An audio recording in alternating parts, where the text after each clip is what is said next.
प्रिय बंधुओं, कहते हैं कि शस्त्र का घाव एक न एक दिन भर जाता है, लेकिन जुबान से निकले शब्दों के घाव सदा हरे ही रहते हैं। आदमी शब्दों की मार को कई बार भूलने की भी कोशिश करता है, पर भूल नहीं पाता। शब्द बाणों के घाव जिंदगी भर रिश्ते ही रहते हैं। शब्दों की मार ने आदमी को इस कदर बीमार कर दिया है कि वह चाहकर भी उठ नहीं पाता। गौर से देख लेना, चालाक आदमी शब्दों की ऐसी मार मारता है जो भोले भाले इंसान को भी चुभने लगती है। भला आदमी भले ही कुछ ना कह पाए, किंतु शब्दों के कांटे उसके चुभते जरूर हैं। मैं 8वीं कक्षा में पढ़ता था। एक 60 वर्षीय महिला प्रतिदिन मेरे पांवों को छूने का प्रयास करती थी। मैंने बहुत बार उसे मना भी किया, लेकिन वह मानने को तैयार ही नहीं थी। आखिरकार एक दिन मैंने उससे कहा कि आप बहुत बड़े हैं और मैं आपसे बहुत छोटा हूं। कृपया आप ये पांवों के हाथ लगाने वाला काम न किया करें। मैं तो आपसे बहुत छोटा हूं। उस बुजुर्ग ने कहा कि सांप के बच्चे का क्या छोटा और क्या बड़ा। मैं जानता हूं कि उसकी भावना गलत नहीं थी।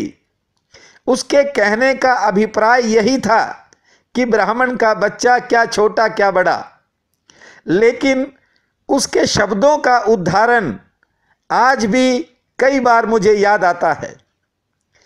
शब्दों के संबंध में थोड़ा समझने का प्रयास करें। एक दीपक जल रहा है, उसे भी हम दीपक कहते हैं। एक दीपक बुझ चुका है, हम उसे भी दीपक कहते हैं। ये भाषाओं की भूल है। दुकान पर खड़े ग्राहक अक्सर कह देते हैं कि एक पियर सोप साबुन दे दो। सोप और साबुन में क्या फर्क है, लेकिन चलता है। मैं जानता हूं कि आपकी चेतना के आकाश पर बहुत कुछ लिख दिया गया है, जो बार बार आपकी भीतरी पीड़ा का कारण बनता है। मैं कुछ लिखने की बजाय पीड़ादायक शब्दों को मिटाना चाहता हूं, उन्हें पोंछकर साफ करना चाहता हूं। शब्दों की जिस जानकारी से भटकाव फैले, उसे मिटाना बहुत जरूरी है। शिक्षक हमेशा किताबों से इकट्ठी की गई जानकारियां ही ट्रांसफर करते हैं। ये काम एक पीढ़ी से दूसरी पीढ़ी तक पहुंच जाता है।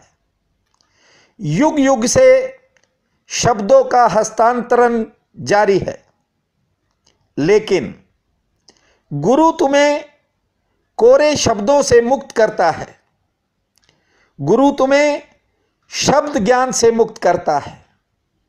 भले ही गुरु भी प्रयोग तो शब्दों का ही करता है, लेकिन पैर में चुभे कांटे को निकालने के लिए दूसरे कांटे का प्रयोग करना ही पड़ता है। शब्दों के कांटों को दूसरे शब्दों के कांटों से निकालना पड़ेगा। गालियों को भजन बनाना पड़ेगा। एक दिन दोनों ही कांटों को फिकवा दिया जाएगा। दोनों को जब तुम फेंक दोगे, फिर तुम निर्भर हो जाओगे, कोई बोझ नहीं रहेगा। गुरु एक जानकार है। वह जानता है कि गाली हो या भजन, दोनों ही खोखले हैं, लेकिन गालियों को दूर करने के लिए भजन को करीब लाना भी जरूरी है। गुरु कभी धन्यवाद की इच्छा भी नहीं रखता, क्योंकि गुरु का संबंध बुद्धि से नहीं आपके दिल से है। इससे पहले कि मैं आपको आज का राशिफल सुनाऊं, मेरा निवेदन है आपसे कि जिन्होंने अभी तक हमारे इस चैनल को सब्सक्राइब नहीं किया है वे कृपया ज़रूर करें, और वीडियो पसंद आए तो शेयर व लाइक भी करें। बहनों और भाइयों, आज 19 मई दिन शुक्रवार है। आप सबको मेरा नमस्कार है और आज का राशिफल इस प्रकार है। मेष, जीवन साथी का विशेष सहयोग प्राप्त होगा। जमीन जायदाद से लाभ की संभावना बनेगी। विरोधी प्रयास ऐसा करेंगे कि वे आपको परेशान करें। संतान संबंधी कार्यों पर खर्चा होगा। सेहत पक्ष मध्यम श्रेणी का है। कारोबारियों व नौकरी पेशा लोगों की दौड़ धूप बढ़ सकती है। यात्रा की योजना बनेगी। वृक्क, कारोबार में नए विस्तार के संकेत हैं। मित्रों का सहयोग बनेगा। कोई नया प्रस्ताव प्राप्त होगा। घरेलू जिम्मेवारियों संबंधी विचार मन को परेशान करेंगे। स्त्री संतान से वैचारिक मतभेद भी बन सकते हैं। आमदन व लाभ ठीक होगा। सेहत ठीक रहेगी। यात्रा में सचेत रहें। मेहमान आगमन का योग बनेगा। मिथुन, व्यापार की गति मध्यम श्रेणी की होगी। लेन देन का बोझ मन पर रहेगा। नए संपर्क बनने से मन उत्साहित होगा।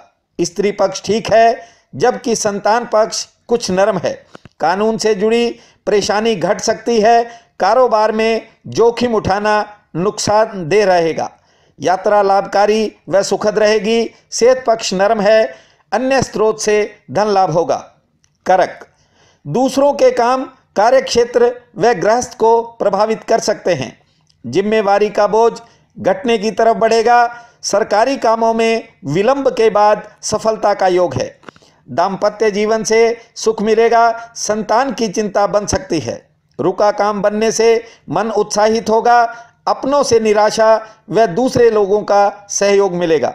सिंह, सामाजिक प्रतिष्ठा में अचानक बढ़ोतरी का योग है। व्यापार में नई पैठ बनेगी। रुके हुए कार्यों के पूरा होने का संकेत है। सेहत ठीक रहेगी। नए पुराने मित्रों से मिलन होगा। रोजगार का कोई नया रास्ता भी खुल सकता है। कानूनी दिक्कतें परेशान करेंगी। माता पिता का सहयोग मिलेगा। घरेलू मोर्चे पर नया खर्चा आएगा। कन्या, कार्यशैली के बल पर विशेष कार्यों में सफलता मिल सकती है। सामाजिक कार्यों व अन्य जनों के कामों में व्यस्तता बढ़ेगी। कारोबार से आमदन ठीक ठीक होगी। सेहत व स्वास्थ्य के प्रति सचेत रहें। जीवन साथी से वैचारिक मतभेद हो सकते हैं। संतान से सुख प्राप्त होगा। मेहमान आगमन व यात्रा के संकेत हैं। तुला, घरेलू मोर्चे पर उतार चढ़ाव भरा दिन है। कारोबार में भी संघर्ष रहेगा, लेकिन लाभकारी नक्षत्र आपके पक्ष में हैं। आर्थिक पक्ष ठीक रहेगा। व्यापार से विस्तार की संभावना है। नए नए लोगों का सहयोग मिलेगा। स्त्री संतान से कहा सुनी हो सकती है। सेहत ठीक रहेगी। कानून संबंधी कार्यों की चिंता बनेगी। वृश्चिक, सरकारी व कानून संबंधी कार्यों में इंतजार करना पड़ेगा। व्यापार की गति ठीक रहेगी। लाभ अच्छा होने से मन उत्साहित होगा। घरेलू मोर्चे पर संघर्ष जारी रहेगा। जिम्मेवारियों की चिंता बन सकती है। सेहत पक्ष मजबूत है। संतान से सुख मिलेगा। यात्रा की इच्छा बनेगी। भौतिक सुखों में बढ़ोतरी होगी। सामाजिक प्रतिष्ठा में भी वृद्धि होगी।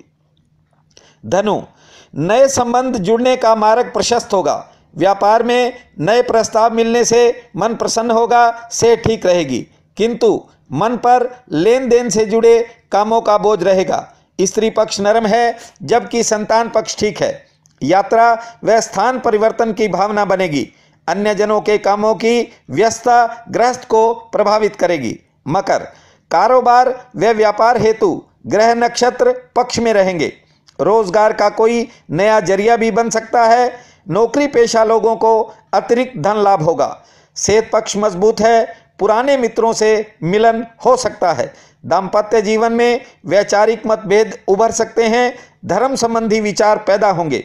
यात्रा की योजना बनेगी और दिन सुखपूर्वक बीतेगा। कुंभ, पारिवारिक सदस्यों के साथ समय सुखपूर्वक रहेगा। व्यापार को कोई नई दिशा मिलेगी, मन में नए विचार पैदा होंगे। संतान से सुख मिलेगा। सेहत पक्ष कुछ नरम है। कार्य क्षेत्र में थोड़ी व्यस्तता रह सकती है।